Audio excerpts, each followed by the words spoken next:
Esto es Warp Talks, el podcast de Warp, en el que creamos un espacio de diálogo vivo con los nombres que marcan el ritmo en las diferentes industrias creativas alrededor del mundo. Muy bien, bienvenidos a esta emisión de WFM. Esta es una entrevista especial para WFM con Alejandro Franco. Yo soy Rodrigo Fon y a mi lado está Ernesto Cruz. ¿Qué tal, amigos? Buenas noches. Espero que se encuentren muy bien en esta noche en la Ciudad de México y en todo el país y donde quiera que nos escuchen. Y vamos a presentar una interesante conversación con alguien que además de todo nos va a deleitar en unos cuantos meses con una presentación en vivo, pero también ya está muy cerca de presentarnos un álbum que además de todo viene muy diferente en comparación a otros materiales que ha producido anteriormente. Él es Josh y está en WFM para platicar un poquito con nosotros. Welcome, Josh. Welcome to WFM. Thank you for having me. I suppose it's a good thing Jungle is a mysterious project, so Tom or Josh, it doesn't matter. A little bit, yeah. But the thing is that rather than the mysterious project, it's one of the most listened to projects we've had in the past years, because it's with one of the regular bands, the regular projects that we get to listen in nightclubs, in the radio, and pretty much everywhere. And after a couple of albums, that's a while. It's been 4 already. And this time you're going to present Vulcano. Mm-hmm. How has it been for you to achieve this process, starting from your very first project, which was truly welcomed when it was one of the nominees for the American Music Prize, if I'm not wrong?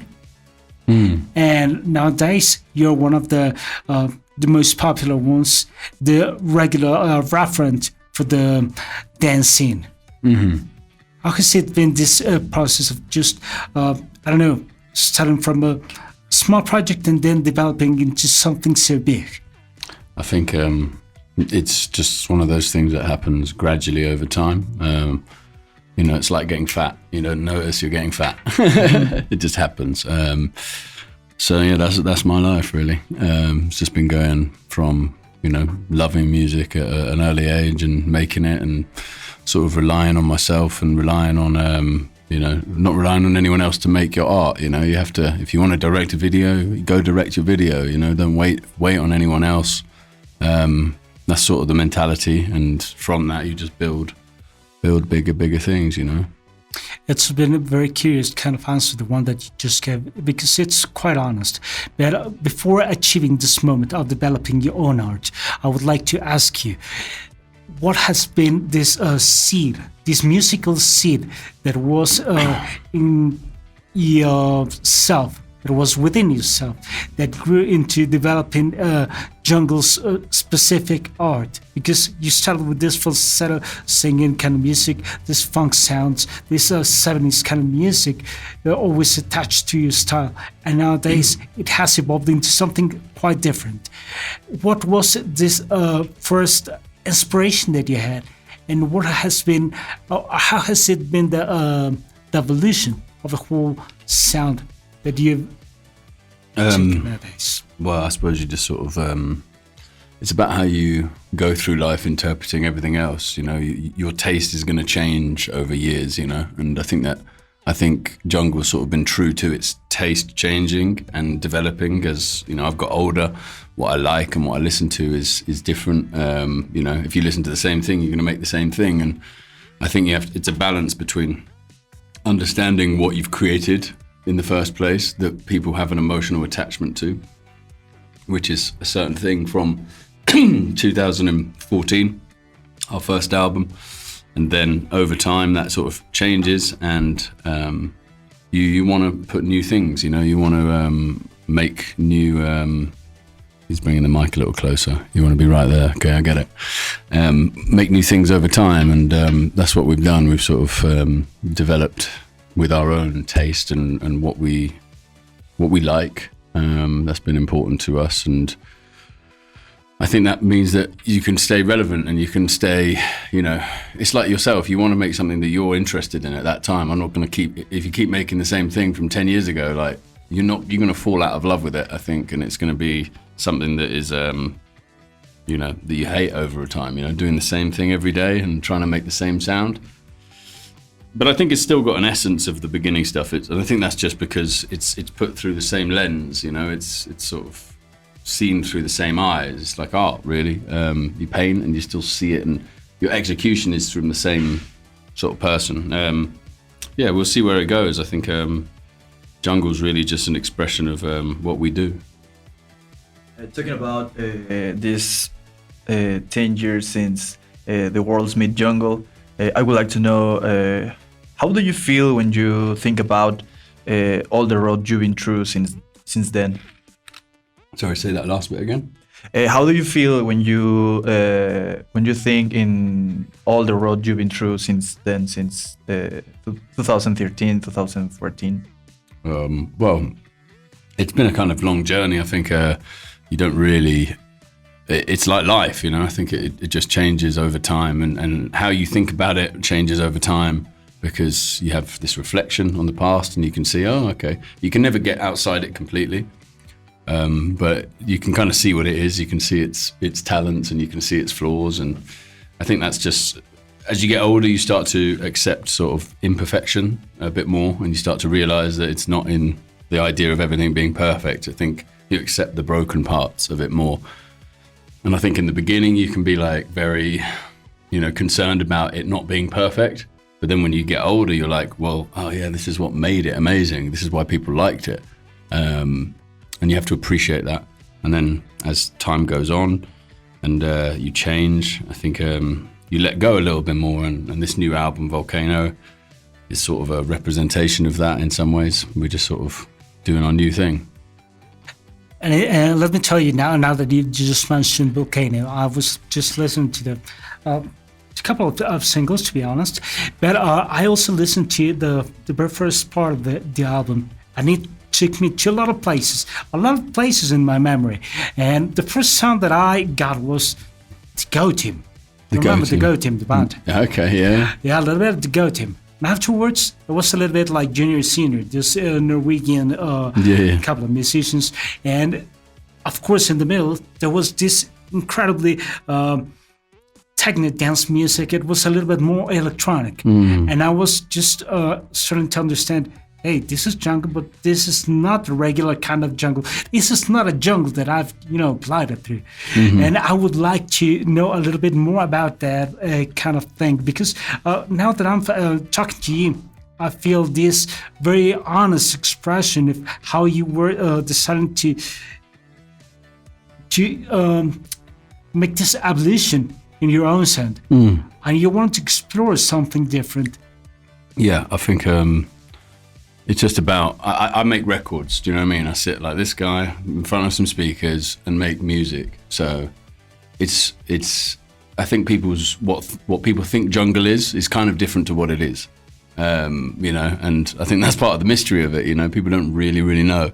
And I don't really know. And that's the beauty. It's changing all the time. And ultimately, I'm a record producer and a writer more than anything. So these jungles it's a production project, and it's a place where ideas can get realized. And I think for the first time on this album, it's more of a realization of like, okay, what's it like if you change fundamental things about the sound and push it into a new place? That's not to say that it doesn't go backwards after this. It doesn't say that it goes forward after this. It's just what you feel at that specific time.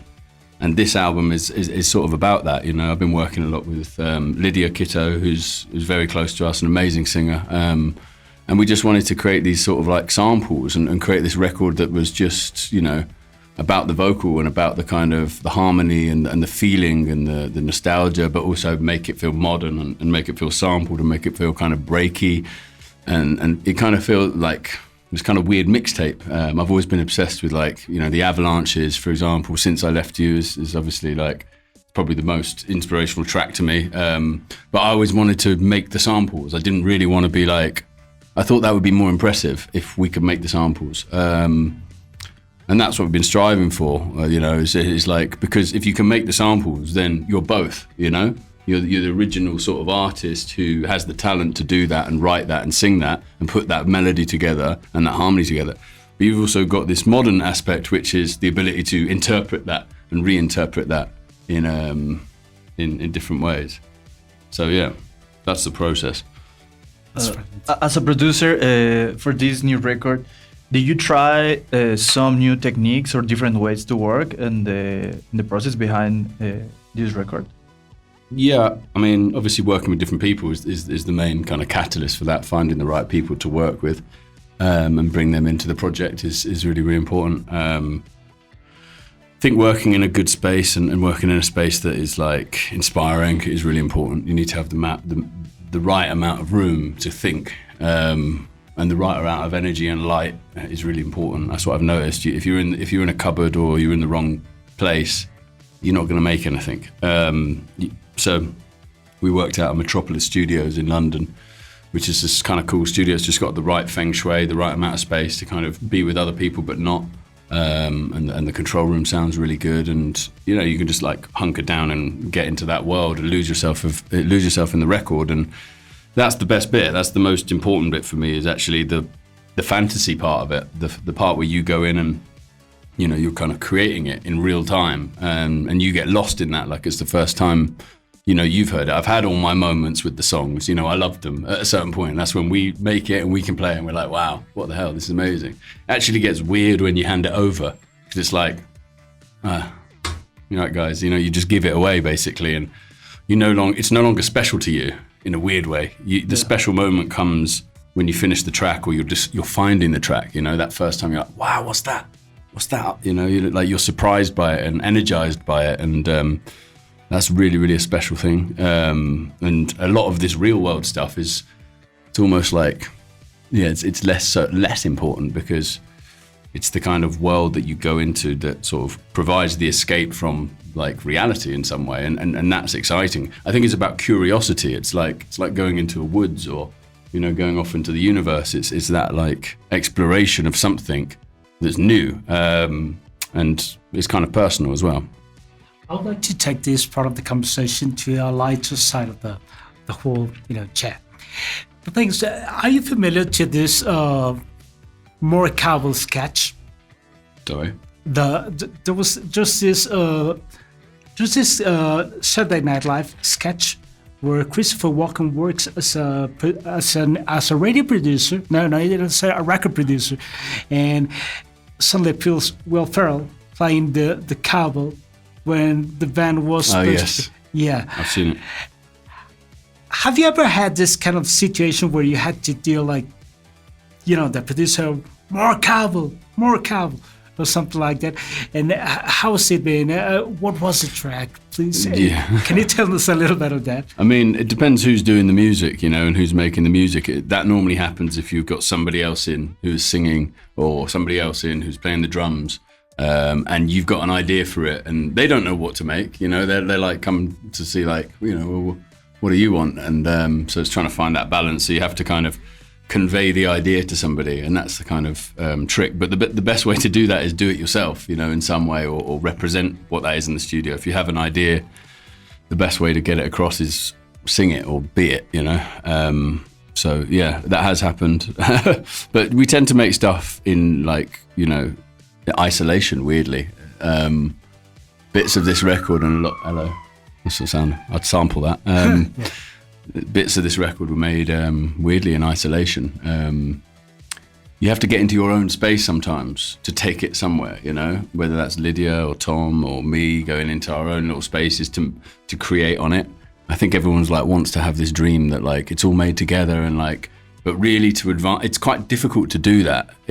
That works amazingly well if it's like, you want some sort of free thought, jazz sort of kind of jam stuff, but you don't get the truest vision of that. That's like multiple people playing together. There's two types of music, there's like the music where people play in a group together, which is a beautiful thing, it's like jamming with your friends. Even I like playing guitar with one other person. You're just jamming, it feels really good. And then there's the sort of self-expression of music, which is just, it's almost like pure, one person paints the painting.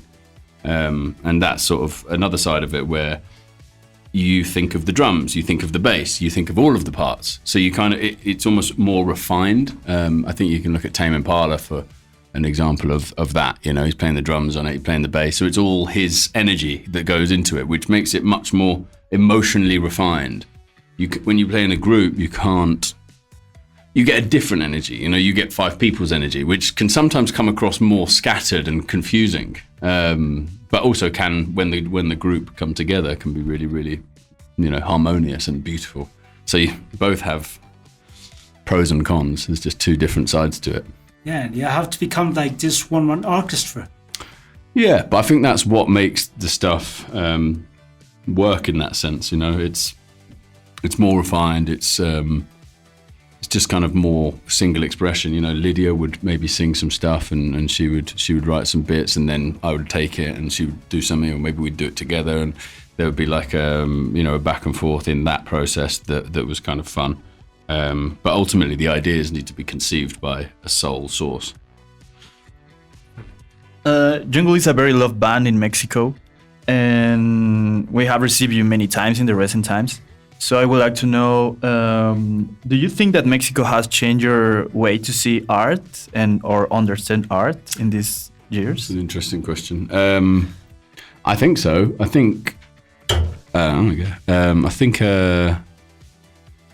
playing here and the reception we get here is quite overwhelming. We don't get that everywhere else in the world. It's not a thing that, I mean, it's good, but it's like, you know, in England and America and stuff, they've seen it all, you know, or they don't love it. They don't feel like they love it as much. Or maybe that's the people and the way that the people are freer.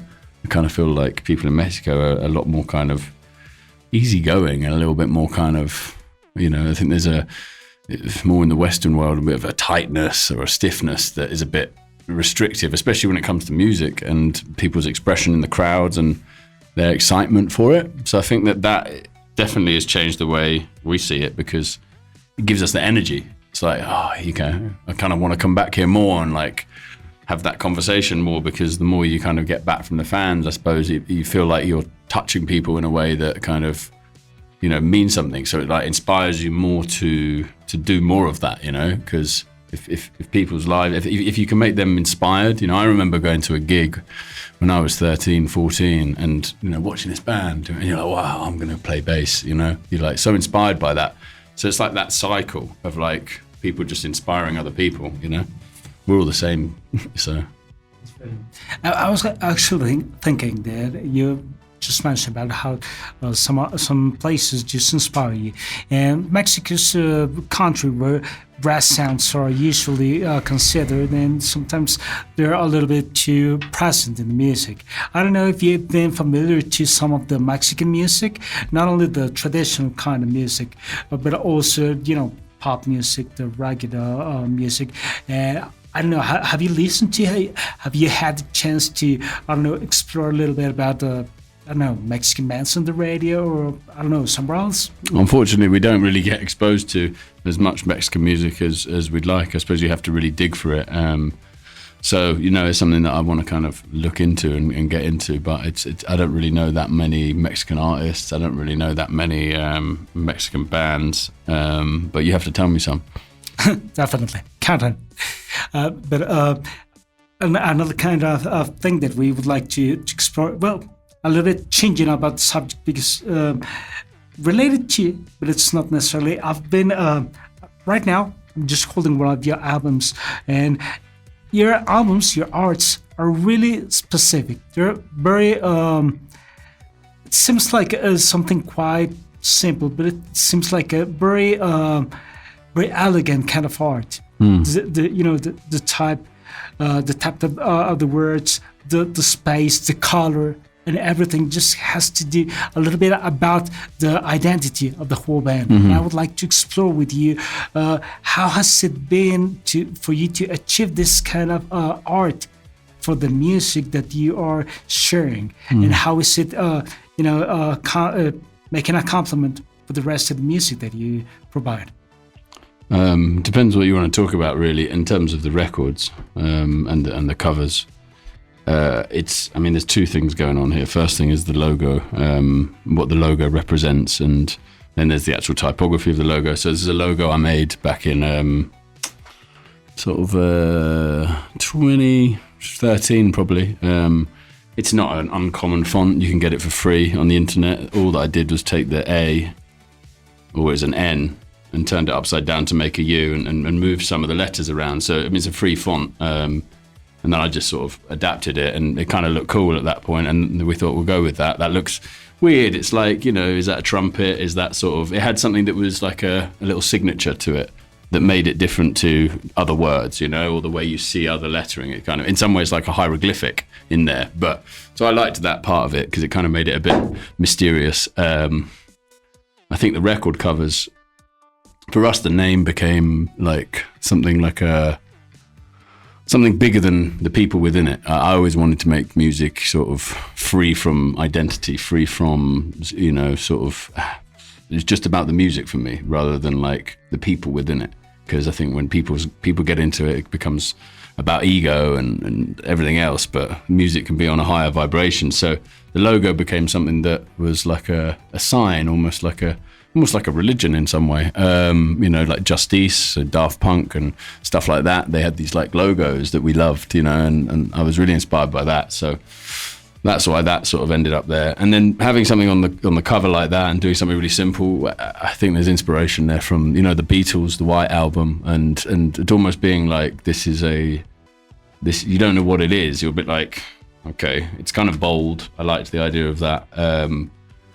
And then things, as records go on, decisions kind of get based on what's happened in the past, because we want to create some continuity. And but at the same time, it's like a conversation between records. So the reason why this record, the second one, Forever, is this color is because it was an inverse of the last one.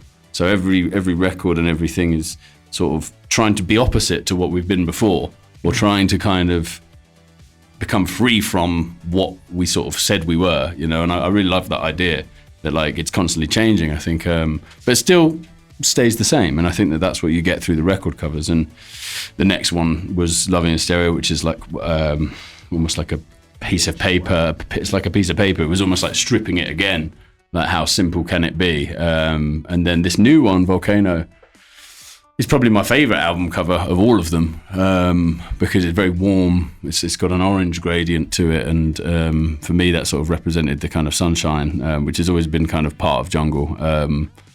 And it was also still part of the gold. It's still, orange is still within the color scheme in my head, which it got running through my mind constantly. I see things in colors like that, so it's the new one is definitely my favorite. And we kind of jumped on the AI train, and instead of making a whole picture for it, we just made a gradient. I was like, just generate a pattern, and that's what we. So the cover is generated by the robots. So you can thank them for that. Not Daft Punk, but the computer. And there you go. There's the story of the album covers. For my last one, you just talk about how you loved the album cover of Vulcano. And I would like to know if you could describe the music of Vulcano more like an experience. Like, I don't know, Vulcano sounds like Get Married in the Top of the Hill. I don't know. How could you describe Vulcano? Oh, wow, it's a tricky one. I don't really know, because it's very difficult to kind of comment on your own music in that way, because in some way I'm just making it up. It's you're just sort of bullshitting some way, because music is music, and it either sounds good or it doesn't. I think it's sort of very different because, we're not singing so much on it at all. I sing a little bit on it, but not so much. It's definitely influenced by Gorillaz in that respect. I think it's got, elements of sort of the 50s and the 60s with the sort of female harmony stack samples, which we were sort of massively gives it a lot of a harmony. So it's a lot richer in harmony. It's very like sure of its harmony. It's also a little bit kind of provocative in places, I feel, especially for Jungle. I don't know if it's provocative in terms of the wider, it's not Aphex Twin. So in terms of what we've done, it's a little bit, it switches up a little bit different. It goes to places where you don't expect. Some of the structures are a little bit more avant-garde with songs like You Ain't No Celebrity. They're just like a train of thought, a consciousness of an emotion. So, earlier jungle would maybe be a bit more linear, would follow like a more of a Beatles structure, A, B, verse, chorus, and middle eight, chorus, bye. That's sort of the structure. But with this one, it's a little bit more different. I feel like, that's sort of my kind of rough analysis of where it's at. I'd like to ask you one last question, but it comes a little bit, the whole album process. What was the funniest or the moment that you enjoyed the most during working in Vulcano? I don't know if there was this process when you were composing a song, or these collaborations that you had, or just producing. When was how was the most fun and the most the moment that you enjoyed the most while working in Vulcano? Moment I enjoyed the most is a tricky one as well, because it was kind of a crazy time. It was like there was a lot going on for me personally at the time, so it was definitely a tricky process, but it was a very short process. I think we wanted to create this energy and put it within a space of time. A lot of people work on projects in their life and they say, I'm doing a book, or I'm making a film, or I'm okay, cool. And then when does it finish? When are you finishing? Like, where's the deadline? Especially when you're doing art, you sort of have to set yourself a deadline, because otherwise it's just going to go on for years, and I've done that with this one, that album was like, well, we'll just make it and see what happens. Then you're just constantly thinking about it. And this one was the opposite of that. It's like by Christmas, we started in November of 2022, and it's like at the end of, we got 2 months in the studio, and then that's it. Cool, done. And whatever it is, we have to let go, even if it's not finished, it's done, And I think that puts this pressure on you that in the last week, you pull out some sort of miracles, like, oh, okay, now I've got to do my homework. So that's sort of what happens, and I suppose those were the magic moments. That's fair. Thank you so much. Suscríbete a nuestro podcast y escucha las entrevistas más relevantes de WARP en WARP Talks.